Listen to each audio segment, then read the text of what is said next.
Bayley might just have one of the best heel turns for the women's division of all time, in my personal opinion.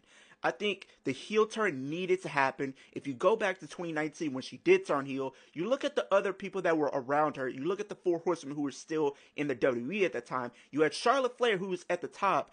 And everything, and she still kind of is, unfortunately. You had Mercedes Monday, aka Sasha Banks. She was still up at the top. We seen the year prior Becky Lynch make moves, and she started to have her superstardom moments, and when she started to become one of the most over in the company, period, point blank.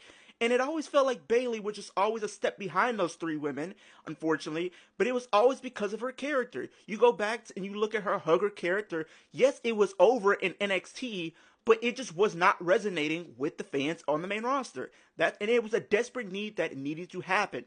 On top of that, the feuds that they were having, that god awful segment, "This Is Your Life" with Alexa Bliss, that was one of the worst segments that I've ever seen as a wrestling fan. Point blank. Yes, there have been more worse segments, but this has to take the cake for me. Like, everything you did just did not make sense, and then the fact that you had her as a babyface, she was scared to use weapons, it just needed to happen. And I feel like when she turned heel, it rejuvenated her career, and it sent her to superstardom once again, to now where people look at her as a top star, and she's not looked at as just a hand anymore, because that would have been the case if you would have kept her as the hugger character. Now, the thing is, it needed to happen, and I'm glad they were able to pull the trigger and help her, because if it didn't happen, I'm sorry, it probably would have been in a case where she probably would ultimately end up getting released, and that's something I don't want to see for some women.